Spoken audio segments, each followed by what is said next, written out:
எனது வாழ்க்கையிலும் உங்களது வாழ்க்கையிலும் இறைவன் ஒரு கஷ்டமான காலத்தை கடக்கக்கூடிய சூழலை ஏற்படுத்தினால், ஒரு விஷயத்தை கொடுப்பதற்கு இறைவன் தாமதப்படுத்தினால் ஒன்றை புரிந்து கொள்ளுங்கள், அது இறைவனுடைய அருள். அது அந்த கஷ்டமான காலத்திற்கு பிறகோ அந்த தாமதத்திற்கு பிறகோ என்ன கிடைக்கும் என்பதை இறைவன் ஒருவனே அறிந்தவன். நம்மை பொறுத்தவரை காத்திருப்பு மட்டும்தான் நம்மால் முடியும்.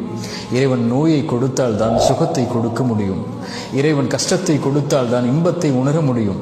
வழியை கொடுத்தால் தான் அந்த வழி மறைந்ததற்கு பிறகு வரக்கூடிய மகிழ்வை அனுபவிக்க முடியும்.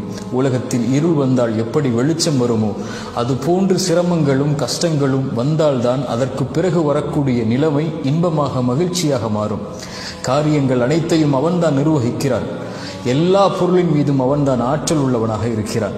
அவனை சார்ந்திருந்து அவன் கொடுக்கக்கூடிய விஷயத்தை கஷ்டத்திற்கு பிறகு காத்திருந்து பெற்றுக்கொண்டால் அதைவிட உலகத்தில் பெறக்கூடிய வெகுமதி எதுவும் இருக்க முடியாது.